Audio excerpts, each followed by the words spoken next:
See, can everyone hear me okay? I hope.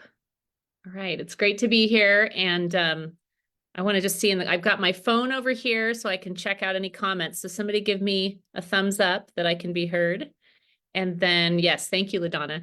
And then I've got my notes. Usually I speak off of a Google Doc that I place right kind of near the camera so that I can make better eye contact via Zoom. But today I printed out my own paper, and just to show you how messy it can look and that it's totally okay.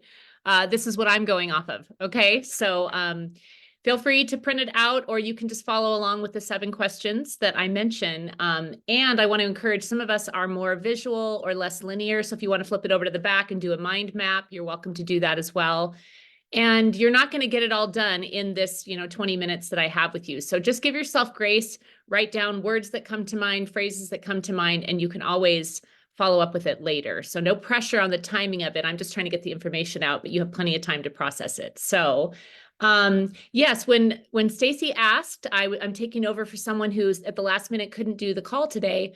And I thought, oh, I don't know if I can come up with something that's quick. And then I had the idea, like, excuse me, so much of what I'm learning in my coaching certification courses are so overlapped with what we've learned in our training through Trades of Hope. And I'm kind of already doing a lot of the things. I think you'll see some things that you recognize as we go through this. And so I thought, gosh, if I can just put together these questions that I've come up with, because I like working with people who feel stuck or in transition from one season to another, or maybe they're processing or grieving a loss and they feel stuck in that. I love working with people through that. So these questions I've just kind of formulated so that we can apply it to anything. And today we're going to apply it to our Trades of Hope business, because having been doing this for 9 years, you really do have to reinvent things pretty quickly. Something could be working for a while and then no longer working.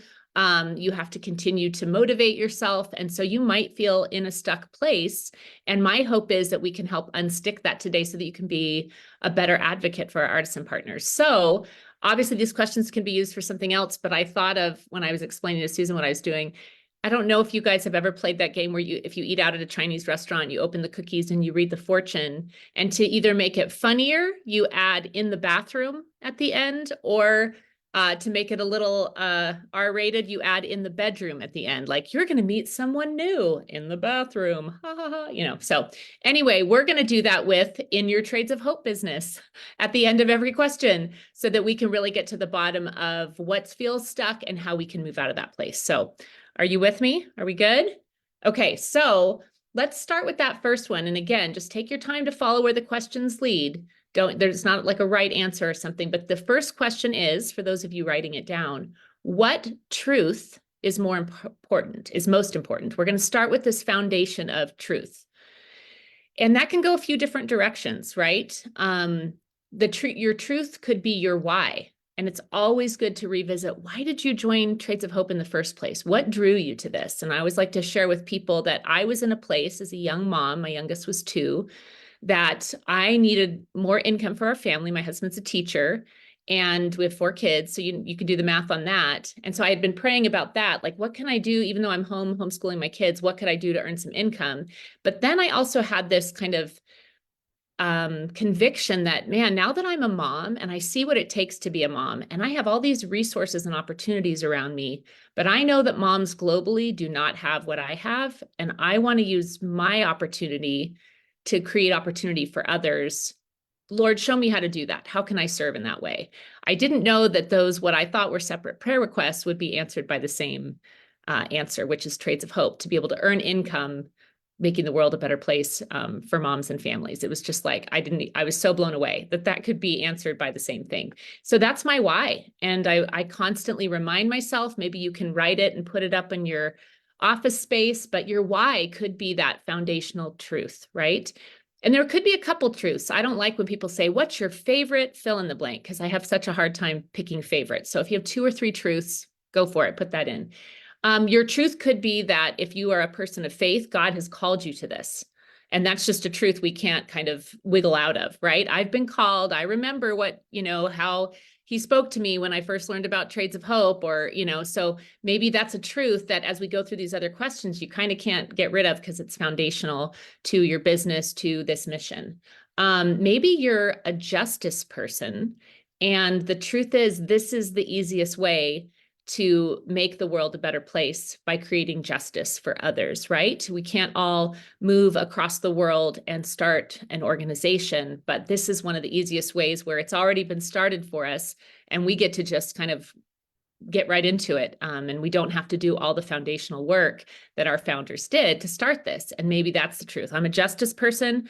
I'm called to do justice, and this is the easiest way I've found to do it. And most fun, if we're honest, right? So that's what you want to think about. So as I'm talking, I'm hoping you're filling that out. Feel free to put some of the things in the comments. If you have already kind of thought about this, or if you're a veteran who knows your why like the back of your hand, and maybe we've got some new folks on the call that have never really thought through what their why is, feel free to put stuff in the comments if you'd like to do that. I know some of these might be vulnerable questions. You don't have to in the comments, but if you want to add anything to, this is one of my truths. This is one of my most important truths. We'd love to hear it in the comments. Okay, so let's go to the next one. And this question is, what is concerning you? This is kind of a question where you can start to name what is it that feels stuck. And sometimes we don't always know. We kind of have to process through some things. What is it that feels stuck? What's concerning? What's not working would be another question. What's become difficult that used to be easy? That might be another way of looking at it. How do you describe what's stuck? What's not resonating? What feels disconnected that didn't always used to? And so you can put that in there and start to describe that place, because we find that when we label things, we can better move forward to kind of to problem solve and to fix and to work with them. We have to kind of name it, right? And so start writing down, what is it that feels stuck for you? And some simple examples that I can, in 9 years, you've had different things that really work well and work well for a season. And then we have to switch it up. Craig Groeschel is one of these great leadership coaches. He has a whole podcast. And I remember him talking about change is part of a thriving business. And what I love about our founders is that they produce change. They think through they love our suggestions. They try new ideas. And that's what's made it fresh and alive and on trend and all of those things, because we're willing to change. So what feels stuck that needs to change in your own personal Trades of Hope business? So that's something to think through. Maybe in one season you were able to fit Trades of Hope in really well. Well, now you're in a different season and you're trying to figure out, I'm not able to fit it in the same way I did. I certainly have been through that. I went from working full-time or homeschooling kids to working full-time 3 years as a Bible teacher. And then I wiped myself out, and now I'm back to not working full-time, but still starting something new, continuing things, trying to support my family in new ways as they, bigger kids, bigger kind of issues and needs and things like that. So I've had to try to figure out how to fit Trades of Hope in, and I've just made it work because I keep going back to my truth. It's a non-negotiable for me. So we figure out the ways to make it work, to fit it in, right? Okay, so let's go to number 3. And number 3 is, what do you deeply desire? Now, you might start to notice a pattern with some of these questions. It feels a little bit back and forth, like, ooh, what's my truth? Ooh, what's concerning me? Ooh, what do I desire? It's this back and forth of really trying to kind of knock us back and forth to unearth some things, right? And so we go with the fun questions, and then maybe a hard question, and then a question that's exciting to talk about and one that you don't really want to talk about. And that's kind of part of the process, is to sort of shake things up and unearth some things. So don't we love to talk about what we want, like our biggest dreams? What do you deeply, deeply desire that has to do with your Trades of Hope business? What you want for the company at large, what you want for your own business, what you desire for your artisan partners, what you desire for your own family. What are those desires that you really have? Like, write them out loud. Don't be afraid to say them, right? I know for me, I want to make a difference, right? I'm not on this earth to fart around. I want to make a difference in what I do. And I've talked with other even direct sales friends who are like, wow, how have you stayed in the same company for so long? And I'm like, oh, the mission. I mean, the jewelry's beautiful and all of it, but if this was just a jewelry company, I would probably not still be here. I've met the artisan partners. I've heard their stories. And it's not even making a difference like I'm coming to help them. It's like this dignified partnership I've just not found anything like it before. And I desire for my whole life to be dignified partnerships of, mutual empowerment, because I know what it does for my family too, right? Now, I want meaningful beauty. That's another thing that I put for my desire. I want meaningful beauty. I love beauty, it's good, but I want it to be connected with something meaningful. And like we get to put on these beautiful accessories and be reminded of who made them. And we get to pray for them, and we get to tell their stories when a stranger stops us and compliments us on something. That's meaningful beauty. I've enjoyed beauty more and more as I've gotten older. I went through a season of like wearing all gray and like, I don't know, shunning, trying to be very simple and whatever. And Trades of Hope kind of pulled me out of that when I was a yoga pants and ponytail mom that didn't put on any makeup and wore the same stud earrings for like 3 months in a row. I was like, oh, I can like walk out the door and feel good about how I look with these world-changing accessories. I'm game for that. And it was really a good season for me to move in that way. And then I know I deeply desire a like-hearted sisterhood, like wherever I go. I never had a sister, but I feel like I make sisters wherever I go. And that couldn't be more true for Trades of Hope. And I've moved at least once since Trades of Hope, from California to Arizona. And my sisterhood in Trades of Hope stayed the same. I had to meet all new people once I got to Tucson, but oh man, I have some of my best friends in this sisterhood. Like I deeply desire to have that community of women that are so incredible. And I mean, imagine like what I always tell people that I'm talking to about joining. I'm like, imagine the kind of women that are drawn to this, right? Women like you. There's just going to be an automatic connection because of the type of women who are drawn to what we do. So what is it that you deeply desire? I'd love to hear that in the comments. That might be an easier one to share. I'd love to hear what you deeply desire. What matters to you, like really matters, right? All right, so number 4, what do you need to release? So here we go. This is back to that's it's a hard question. What do I need to release? That means I might have to look at some things that I am really attached to, but may not be serving me or my Trades of Hope business. What does that look like? And so what I've noticed in the path, and I process some of these questions with Susan, Audra, some of my dear friends who are also great with training and asking good questions. And I know with Susan's New Fire training, she gets these things kind of come up a lot. And some of the things that we see as leaders and as directors is that so many people have unrealistic expectations for themselves that need to be released because it's like getting in our own way by having these unrealistic expectations. They could be a wide variety of things, but is that something you need to let go of? Are there some unrealistic expectations that you need to let go of?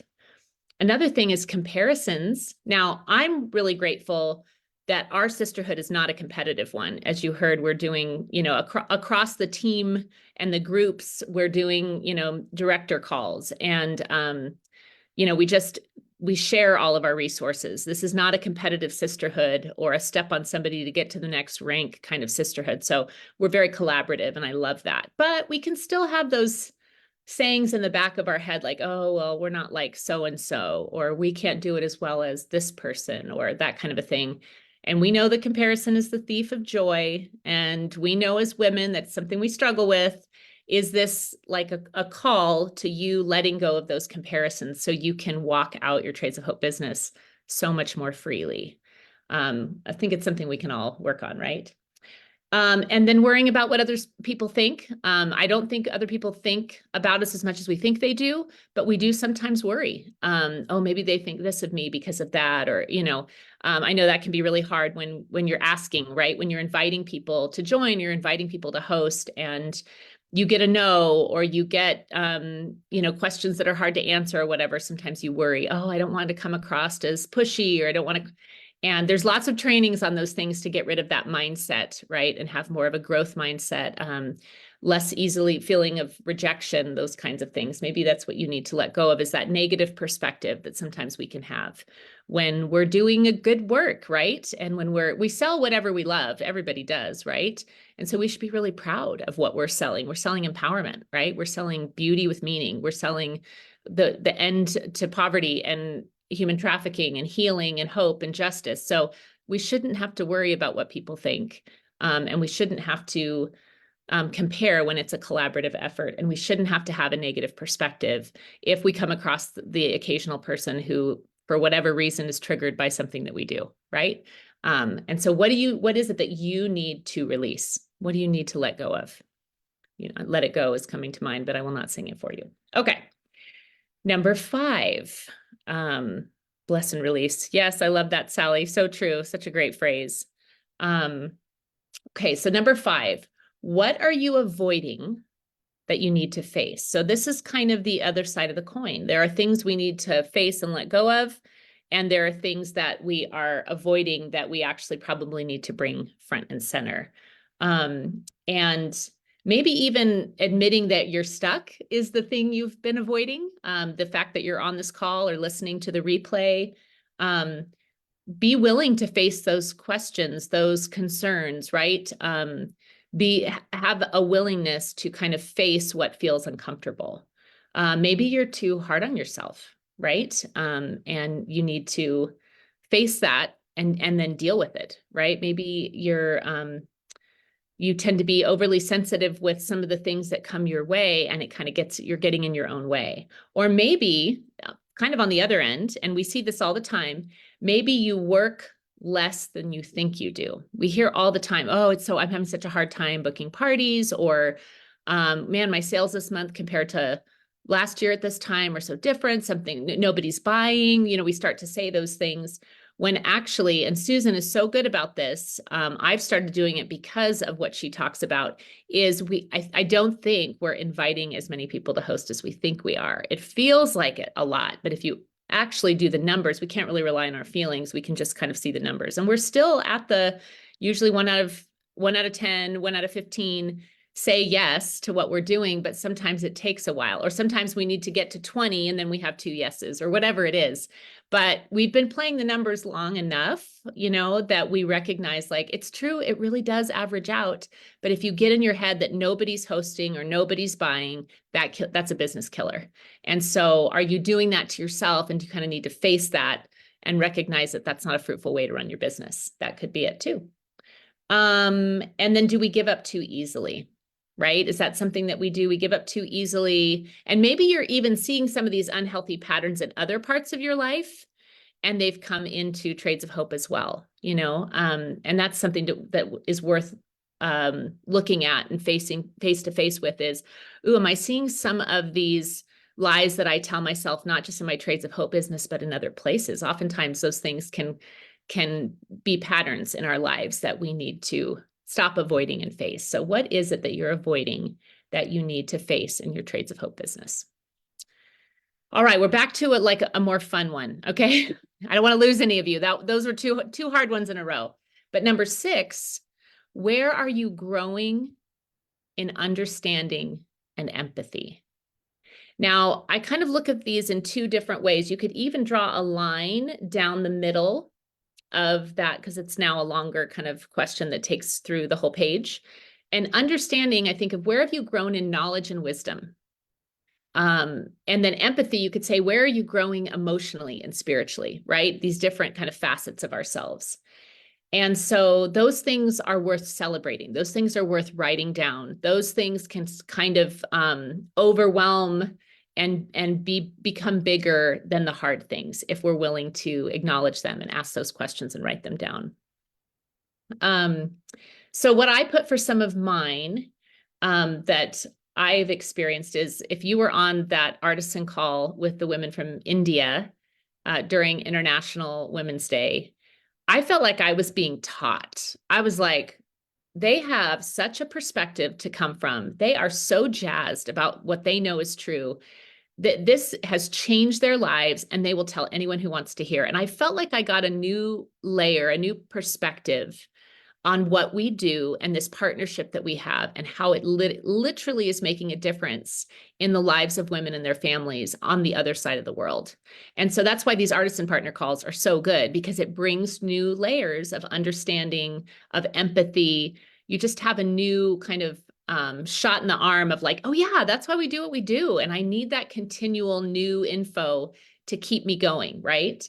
One that happened to me that really kind of got me in the feels was at Blossom this last January when, and I'll be honest, sometimes when you've done something this long, I can get compassion fatigue. I'm sure you're familiar with that, where it actually took me a while to read Rebecca Bender's book.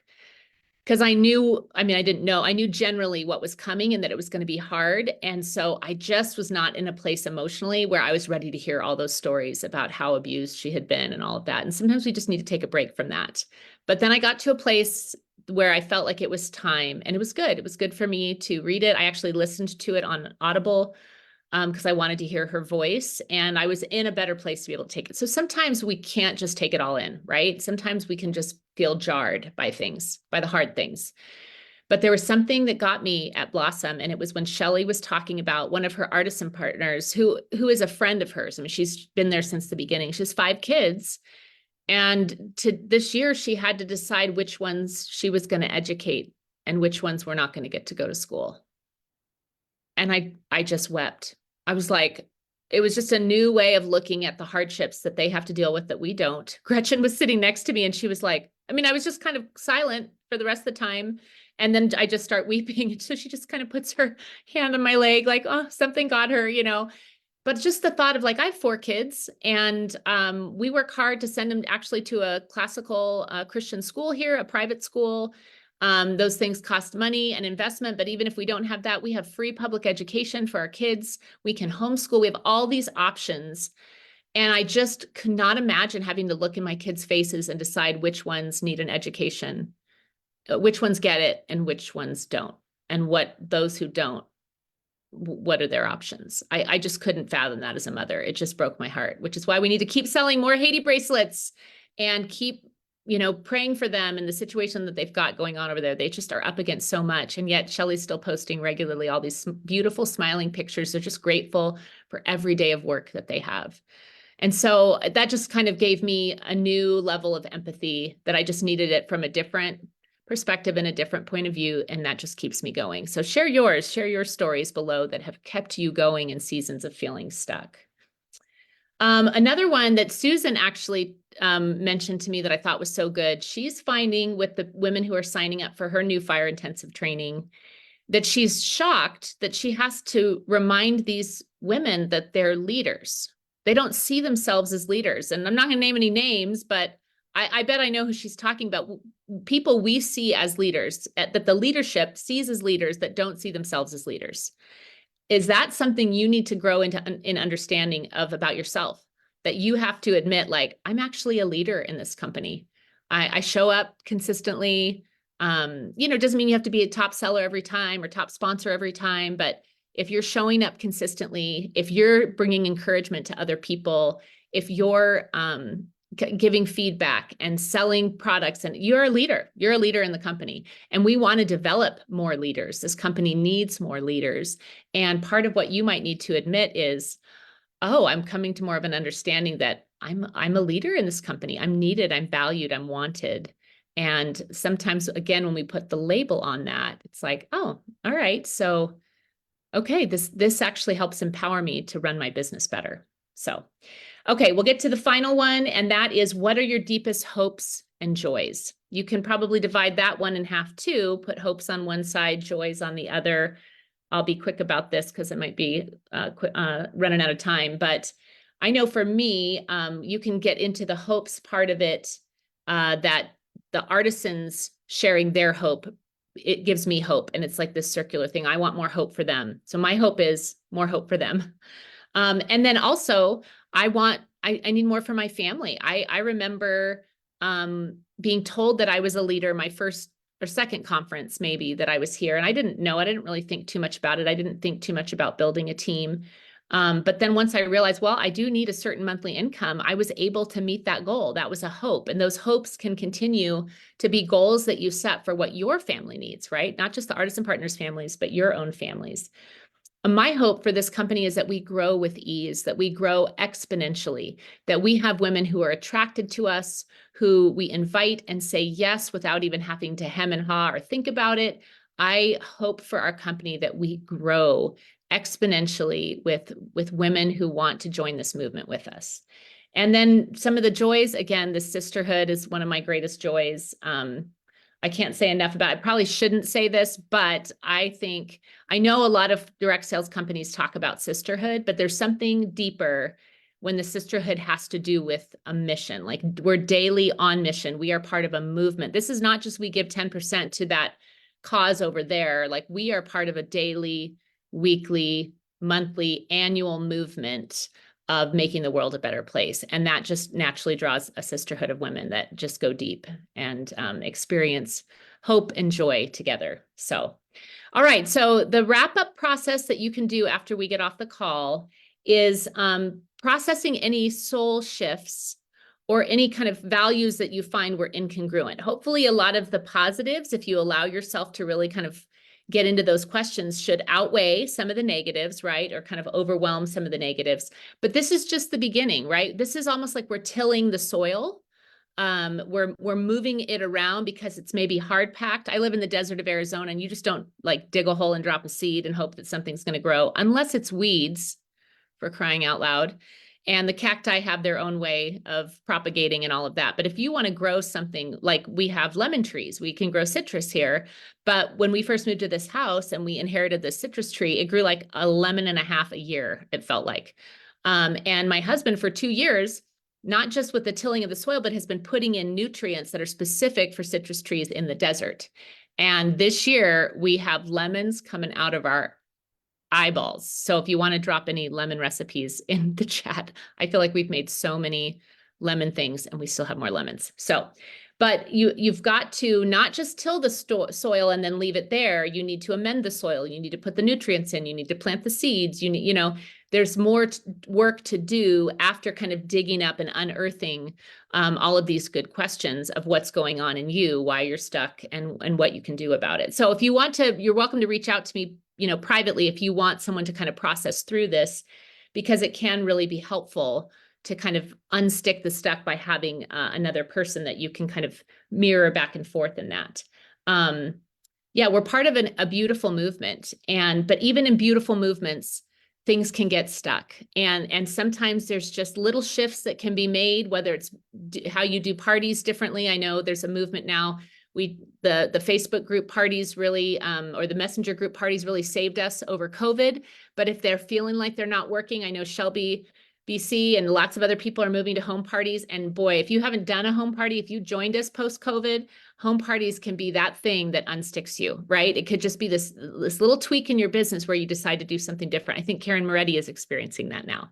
So there's just lots of great ways to unstick, but you have to be honest with yourself and that process. So I hope this was helpful for you in this movement that we're a part of.